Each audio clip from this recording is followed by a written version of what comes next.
Welcome to DOULA-LA. I'm Tanya Malcolm, and this is my celebration for World Doula Week 2015. And I'm so happy to have on the call today with me Rebecca Schiller. Hi, Rebecca. Hi there, how are you? I'm doing well. Thanks for being here. Oh no, thank you for having me. You're welcome. Exciting.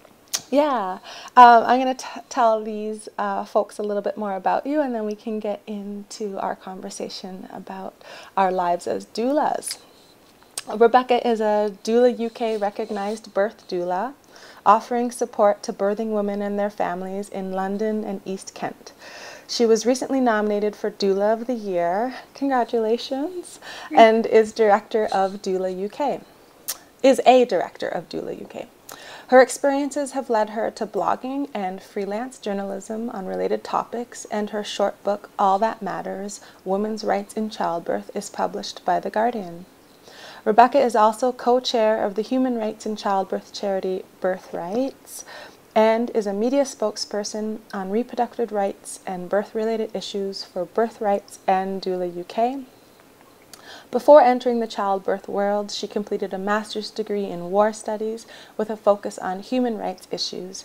She has worked in the charity and NGO sector, most recently at Human Rights Watch. That's a fantastic bio, thank you. I probably missed out the bit where I'm also a mother of 2 children.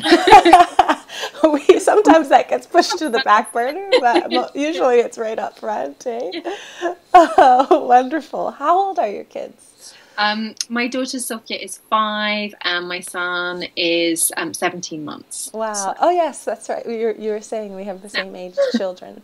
I'm not sure if I'm going to talk about this on another interview, so I'm going to tell the age of my kids too. My eldest is 12, and then my son, and then my second born son is going to be 7 in May, and my newest, my daughter Carolina, is 17 months as well. So it's nice to be in conversation with another busy doula who also has a young family. You know, it's nice to recognize that we can do this work and still be mothers to our own children, right? Absolutely. I think that's and it. I think Go ahead. It brings its own challenges, but also its own insights and benefits to the work as well. You know, I think it makes it more difficult to be a doula when you have children that you've got to think about where they're going to go and what they're going to do if you have to be called out. But there's something I know that the women I work with and the families I work with enjoy about the fact that, like, I'm also just like scraping the porridge off my Yeah. I frequently have glitter on my face, you know. Yeah, that's fantastic. I have some stuff in the bottom of my bag to entertain their small children with if necessary. So. Right. Yeah. Yeah. Oh, that's really beautiful. Do you want to expand a little bit more on maybe how you do face some of those challenges of having small children and being a busy doula? Yeah, I mean, I think, being totally honest, having 2 children, I have found much tougher. When I started doulaing when my daughter, my sort of firstborn, was only sort of 4 or 5 months old. Wow. And I now have no idea how I did that. Yeah. It was mainly down to kind of, this is a very doula thing to say, but the universe helping me out, because all of the women that I work with and all of the births that I had until she was over 12 months were quick and during the day, which is just so unusual. And then she got to a stage where I could kind of leave her overnight, and the next birth was sort of 3 days long. So the world helped me out in becoming a doula. And I'm really lucky, I think, that my husband is able to work from home. He runs his own business, so we have kind of quite an equal approach to childcare. I'm picking things up, he's picking things up, so that really helps. And having a good sort of support network in childcare. That being said, I found it a lot harder with 2. I don't know how you do it with 3. And I think I'm still kind of getting to grips with how that's going to work. So I haven't done very much doula work at birth since my son was born. I've done much more kind of working with women antenatally, doing some of the things that I do particularly working with women who've had previous birth trauma, which is one of the areas I'm interested in, and not doing much of the kind of being on call and having to be away overnight, mainly because until about a month ago, I was required to breastfeed every kind of 5.5 minutes during the night. I'm so with you right now. In fact, the first birth that I attended after my daughter was born, so she was born in October, and I attended a birth the following February, right? So I don't know, you do the math, it's early here. And, so early you can't work out how old they are. Yeah. I brought her. I brought the cat. I brought the. It was a midwifery attended birth. It was a hospital birth, but I just kind of remember looking at her sleeping on a cot at the birth, and the mom's oohing, and I'm thinking, oh, you're going to be a midwife. You know, I was just thinking, this is like the olden way, right? Where the young babies just came along, and it was kind of a nice birth, but it's not practical right now to be at 17 months bringing her. So I think that was just a one-time dream, looking at her saying, you're going to be at all but the births. And it was a nice thought, but. How did people react in the hospital? Was it kind of... they loved it. It lightened all the nurses just cooing, and it was beautiful. It added actually a really nice element to the birth, a nice energy to the birth. So yeah, everyone was really supportive. Yeah. So I do know a few doulas who work that way and bring their babies and children, and I think probably depends on the kind of doula you are, and also probably the kind of parent you are. And I think I've always felt, actually my client who I had in, my son was probably 8 or 9 months old when I had my first birth client, and it was her second baby. She was having a home birth, and she very much said, just bring him if you need to, bring him along. And she would have been really comfortable with it. I would have found it incredibly challenging, I think, being present for her. And I felt like my son would know instantly that I wasn't present for him, and then he would start making me present. That's a good point. Yeah, I mean, if other doulas are working and considering the option of bringing their kids, then I would say it also really depends on the child. Yeah. Right? Yeah. So let's talk about your journey to birth work. Can you tell us how you got onto this path? Yes, I mean, it was not something that I think most of us, there aren't many people, apart from maybe your daughter, who, grew up from babies thinking, I want to be a doula, I want to work in the birth world. My parents are both medical. My dad's a doctor. And so I think when I became pregnant with my daughter, I expected to kind of follow a very prescriptive medical route to childbirth. But I'm a kind of over-preparer. So I read every book I could find. I went to some really great antenatal classes. I ended up having a doula myself and planning to give birth at home. And I had a really great and positive experience of having a very sort of straightforward, normal experience of having a baby. And then I was just watching all of my friends having very different experiences. And it was the vocation. I'd never had a vocation before to become a doula. And it was kind of a surprise. I had this really great job that I was really enjoying and was a big job for me. And to kind of give all that up and become a doula, there were quite a few raised eyebrows. But actually, looking back on it now, I think I hadn't yet put the two things together, but I was doing the same thing. I was interested in human rights stuff before. I was interested in people being treated well and kindly, and it was just the same thing, but in this new area. And I think realized there was a capacity to make a difference to people at a sort of individual level. I sort of went and did a doula preparation course and signed up with Doula UK. And here in the UK, we have this mentoring system. So once you've done your preparation course, you have to do a number of births with a experienced mentor. She's not actually attending the births with you, but she's there helping you prepare and reflect and debrief, and your clients are in touch with her. And it's this beautifully supportive system that I think I still use now. Lots of us do use mentors. Yeah. I've just become a mentor myself, so it feels like that journey is kind of, you know, still going. Right. And yeah, just realizing through that this was exactly what I wanted to be doing, and that, you know, it was sort of a perfect fit for me. Wow. That's, I want to learn more about your mentor program in the UK. That's so brilliant. We don't have that.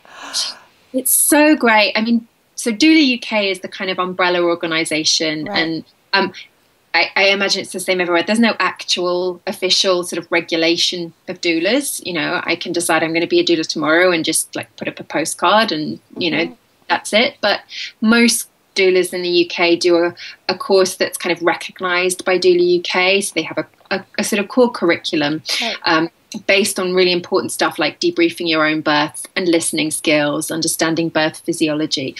And once you've done that preparation course, you can join Doula UK and you become a mentored doula, and you're assigned, or you can choose an experienced mentor who works with you. There aren't a kind of set number of births. It's a minimum of 4, but it's kind of when she thinks you're ready. And also the idea is that you have a broad range of experiences. So, you know, if your 4 clients have lovely, straightforward 6-hour home births, maybe you're actually going to need to do a couple more. And the same if you have 4, you know, emergency cesarean sections. You know, you need that breadth of experience. And so you meet with your mentor, you fill in paperwork after every birth to help you reflect, and so do your clients. And then you talk through every birth with your mentor, and you're not really supposed to kind of book in the next client until you've done that. The idea is that you take a kind of slow, steady route through checking in with your mentor all the time, using her kind of resources. And she's basically your doula, you know. And then you've got that link, you know, for, you know, maybe 2 years down the line, maybe you have one of those really difficult births that you're reflecting on, or that you're beating yourself up about, or just, you know, something really difficult or upsetting happens. You've got that person who knows you and knows your journey, and you can go back to. And I'm really proud of that system in here at Doula UK, and I think it works so well for loads of people. Oh, I'm so glad we're talking about this, because I know that there's going to be a lot of fairly new doulas as part of the, listening in as part of this DOULA-LA event, and networking. I mean, the mentorship is beautiful. If you can connect with an experienced doula, I highly recommend it. And also, if you are an experienced doula, to open that up, right? To be open to, you know, kind of spreading the wing, right? And helping some of the newer doulas in your community out. And I imagine I've just become a doula mentor, so I haven't got any mentees yet myself. But one of the things that the other doula mentors say is that actually there's a huge amount of learning that you do via your mentees, you know, via and their journeys, you know. We never stop learning, and that's a huge source of kind of learning from them. And it's so true, isn't it? Absolutely. And I would imagine you can draw inspiration from some of that new energy too, right? Like, it's only just recently that being on call hasn't been really that exciting anymore, right? DOULA-LA, we're getting real about this work, right? And you don't put your outfit out every night anymore. No. Did you used to do that? I mean, I used to do that. Every night for like 4 weeks or maybe 5. Get my outfit out, put my shoes down, the car keys like a banana. And you know, not quite so organized anymore. This is fantastic. This is gold. What was it? December, early December, and I was on call over the holidays, right? So thank you to my last clients for going early. I was literally like digging for it was like 2 in the morning. I was like digging for my birth bag in the bottom of the closet, so unprepared, you know. Like, I mean, she was a bit early, but I don't, yeah, definitely not as excited about being on call. But then on the way to the birth, it definitely builds, right? But yeah, I can imagine connecting with new doulas is a wonderful way to kind of harvest that enthusiasm over the years. And that's actually a nice segue to talking about burnout. And if you've ever experienced that feeling and how you kind of process that and continue on. I think definitely when I started working as a doula, I progressed very quickly through the mentoring bit, mainly because of where I lived. You know, I lived in London. There was so much work, and you know, I knew lots of people who were having babies, and they were putting me in touch with kind of friends of friends, and very quickly I was kind of fully booked. You know, I was getting booked. You know, people were booking me in their first trimester, and you know, they'd ring me and say, you know, are you available for March? And I'd say, no, I've already got a client for March. And they say, well, look, you know, you could get a backup doula. And so very quickly I'd have a pretty key birth every month, and then another one that I'd work with a backup doula. And really, I don't know how it works for you, but we really encourage not kind of taking on, you know, more than one or possibly, you know, two with a backup every month. There are some doulas who do shared care, you know, with a couple do a little bit more, but it does tend to be quite unusual for doulas to be doing more than kind of a couple of births a month.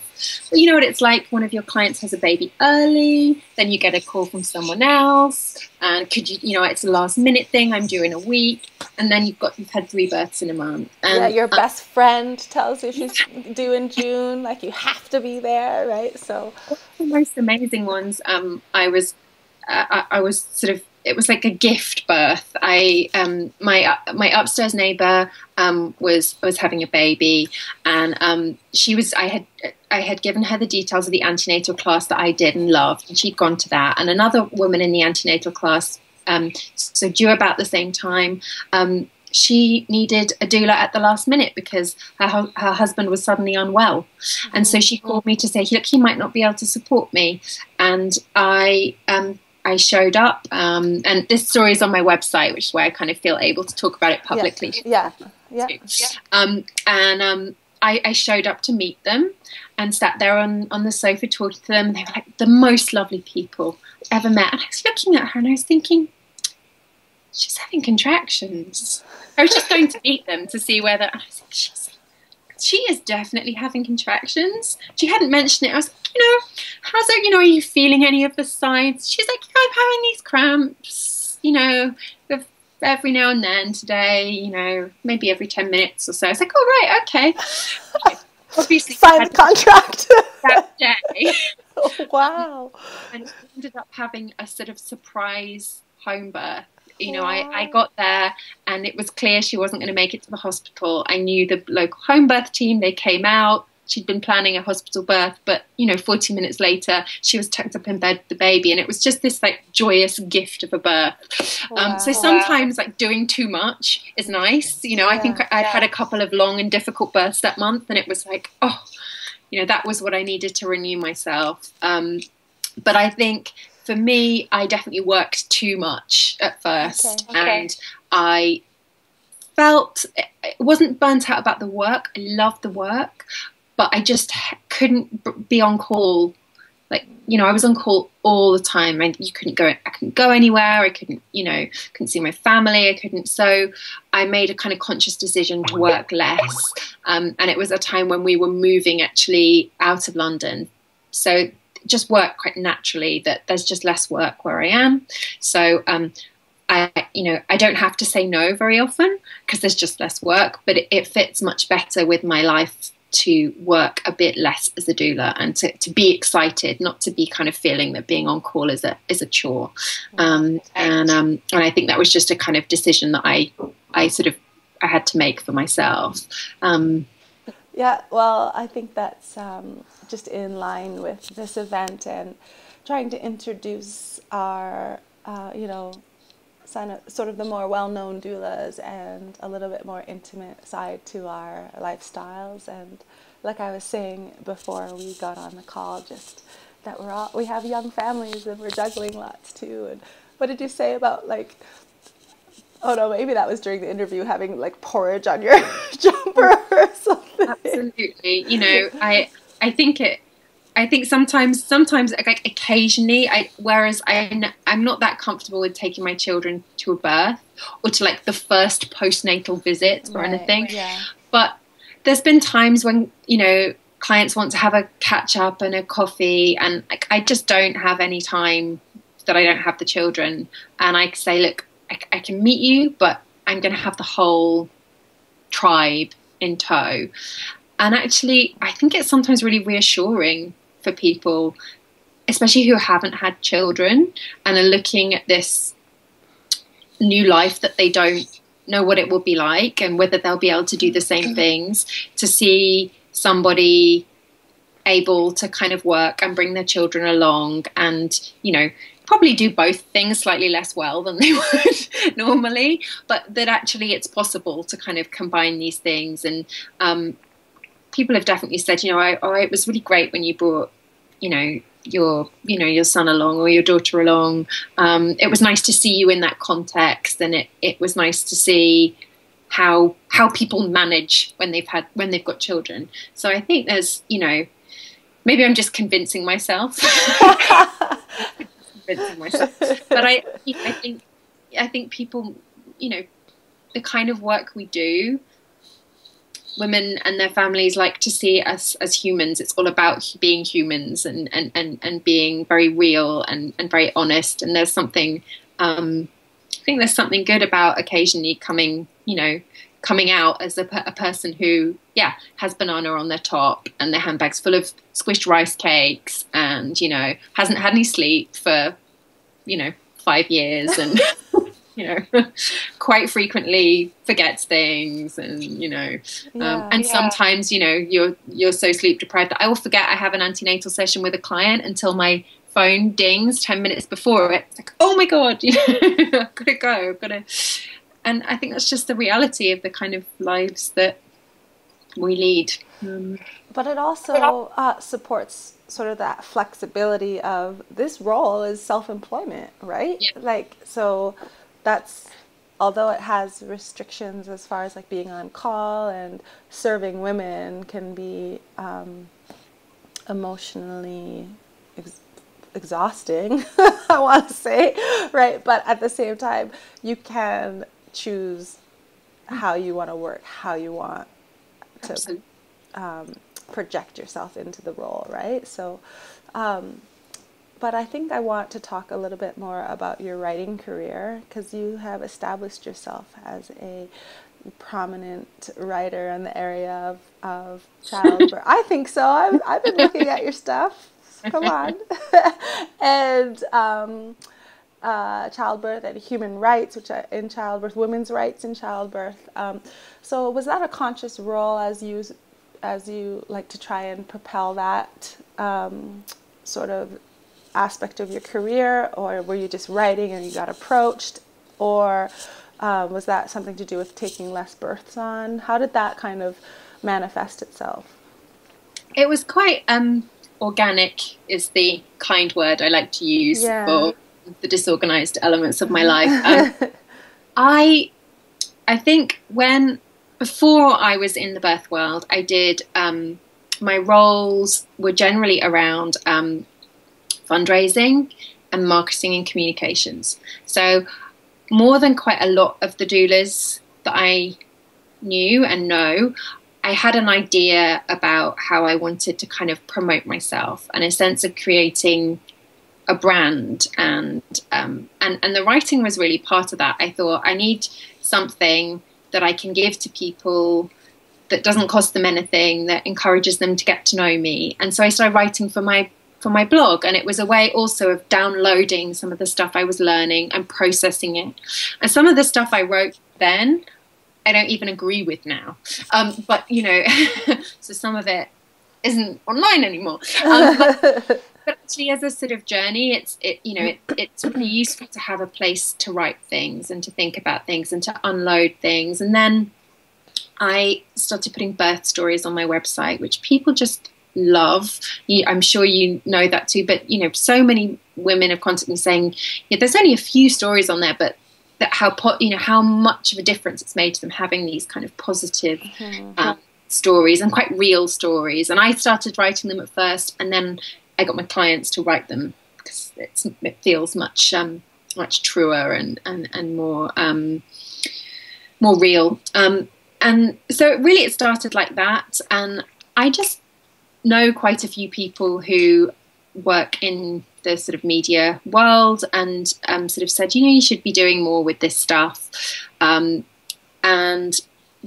so I wrote a couple of pieces for The Guardian. And at the same time, I was working with Doula UK on their kind of communications. So I sort of became a spokesperson for them and suddenly found myself like having to go on television and talk about home birth, and found that was something I really enjoyed. And so I realized that actually I was quite interested in speaking publicly, both by writing things and by speaking about things, about issues that I cared about. And I didn't feel like there were many other people saying the kind of things that I wanted to say. So it's been like I don't have that much time to do it, and the thing, I've got time to write, but I haven't got loads of time to sit there and pitch articles. And if you've ever pitched articles, you have to pitch about 20 articles at least to get anybody to commission you to do anything. So I don't write as much as I would like to, but it's something I really enjoy doing, and it's been a really useful way of me actually thinking about how I feel about some of the issues in childbirth as a doula, and you know, how I want to be as a doula, and you know, do I want to be an advocate for a particular kind of birth, or you know, do I want to be an advocate for a particular kind of feeding? And I think when I started out on my doula journey, I would have said yes, and now I would say no. And a lot of that has been thinking about things a bit more conceptually through the writing. So it all has sort of fed into, you know, one thing has fed into the other. I think it's one of the most important tools that we have as a doula, personally, to just come home and just write. Like, it's amazing to go back. I have my birth journal, I call it, and it doesn't do anything but sit on my dresser drawer, right? But to go back through it and look at what I was processing immediately after that birth, sometimes sometimes I feel sorry for myself, and sometimes I'm really inspired, right? And I love that you said that now that you get your clients to write their birth, because early on I used to kind of write these birth stories, and I know that mothers just love that, right? But then I found I was hearing my clients tell their birth in my words. Interesting. Yeah, and I wondered, I was just kind of curious if by doing that I was taking away something from them, you know? Yeah, it's strange, that space when women try and process their births. I know, in thinking about mine, it is such a kind of, the memory of it is at sometimes so vivid and so visceral, and at other times it's so fragmented, but it's very easy for you to influence how that's remembered. It's one of the things that I've talked to quite a lot of doula colleagues about when you've been at a birth and you think something bad happened, you weren't comfortable with the way they were treated, or, you felt that, somebody wasn't very nice to them, and how difficult it is not to go in afterwards and say that. Quite a lot of the time they haven't felt that at all. They're really happy with their experience, and that's one of the reasons I like writing as well. You get that stuff out, and then you ring your mentor, and then you talk to your, doula sisters, and then it's all out there, and then you come in open and ready for them to tell you what they feel about their birth, and rather than you put your stuff on them. Yeah, that is I'm so glad that this is coming up, because if there are new doulas on the call, I think one of the most profound things that my mentor is my doula, right? And so that relationship kind of is 12 years old. Shout out to Angie Evans. Angie. You know, I think one of the most profound things that anyone has ever said to me came from her, and she said, never taint a woman's birth story, right? And she's like, you just come in and you listen and you wait, and then, you know, you process, but you don't put what you came away with on the mother, because she, like you just said, often hasn't come away with that, and then your negativity becomes a part of her story. Yeah. So and yeah, that gives them this whole new dimension that they didn't ask for. Right. But it's, you know, it's not easy. No. Oh no. Which I think is another experience in support of this mentorship that you're talking about, that you guys have with Doula UK. I just had a question, and now it's...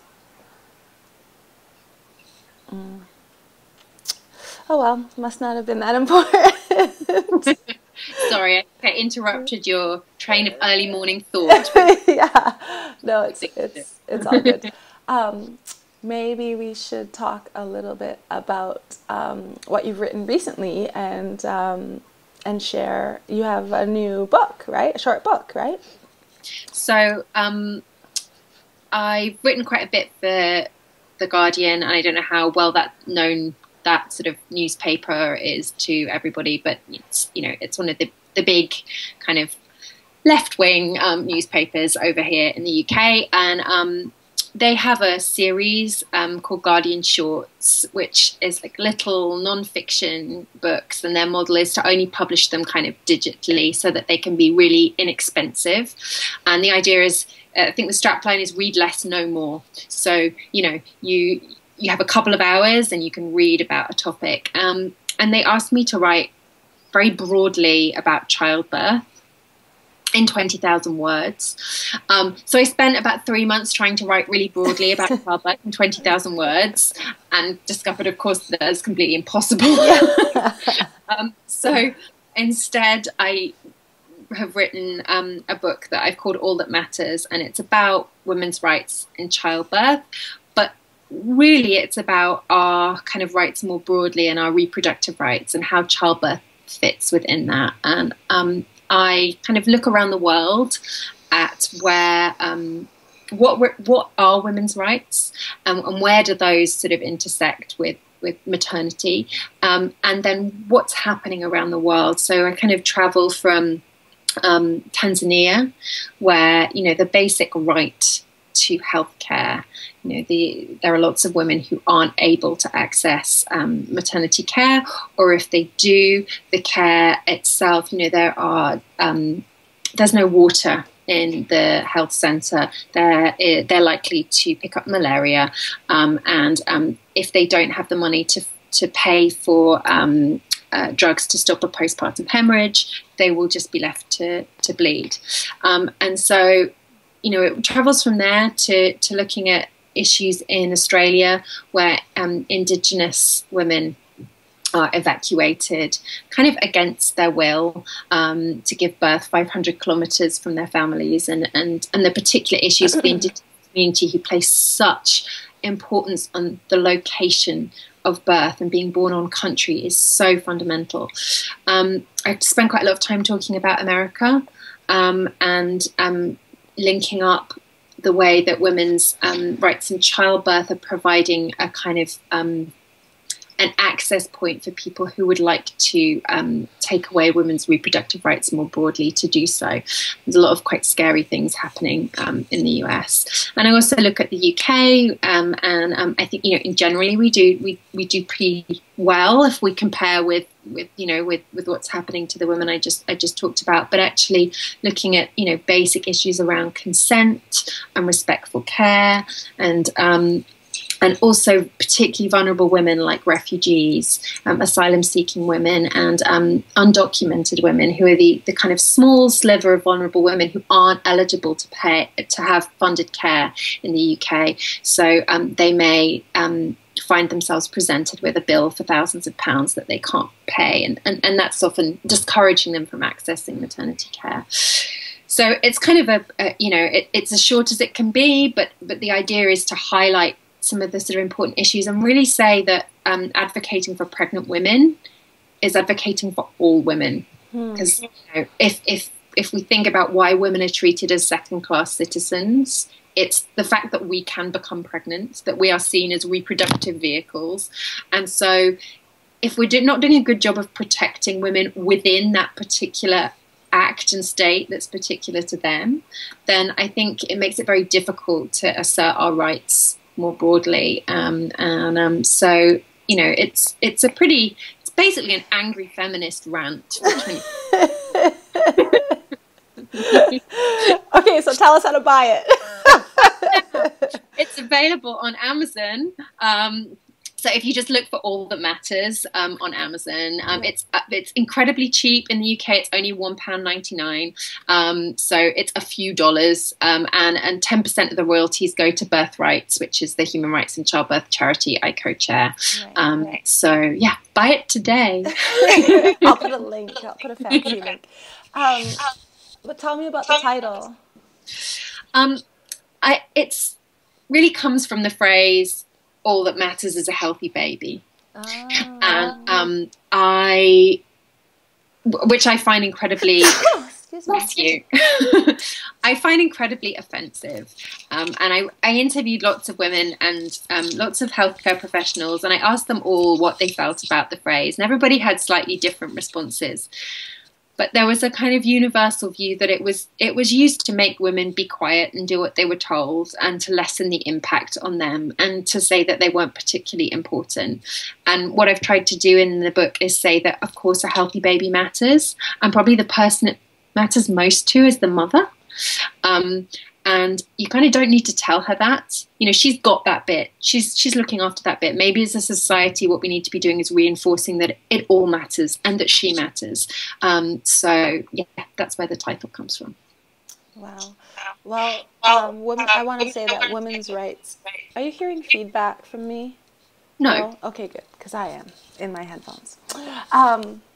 I want to say that women's rights in childbirth and human rights in childbirth is a really beautiful way to give back as a doula, right? If you want to support a not-for-profit, or if your practice sort of grows to the area where you can give a 10% cut, or we talk about giving back a lot right now in our culture, and there's a lot of really amazing organizations that are doing this important work, right? And so your book is in support of birthrights, is that what you said?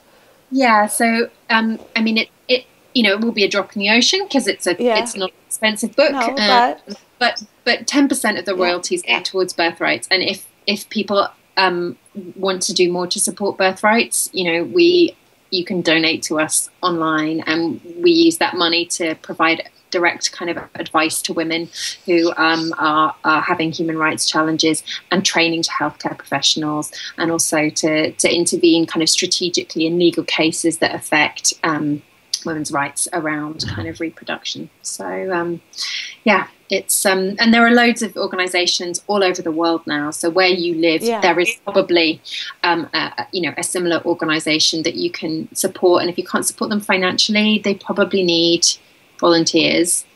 They probably need people to stick labels on envelopes, or to ring up and get the the names of the heads of midwifery, and it is, I find it very the bit I find challenging about being a doula is when you see the system not working, and you haven't got the power in your role as a doula to affect change, and that in this instance you just have to step back and do all you can to make the experience positive for the woman, but you can't do anything. So to have an avenue where you can do something, where you can channel sometimes the anger. And I feel anger as a doula. I think we all do. You know, I need somewhere to put that. And for me, what I need to do is like do something to make things happen and to change it. And that's why I think the work pairs very well with being a doula. Yeah, you naturally become an activist when you start attending births, right? Like I had a beautiful conversation for this event with Deborah Pascali Bonaro, and she talked about her two hats. And one is the doula hat, where she's just like in this really beautiful space and she's holding birth and holding women's hands and breathing with them eye to eye.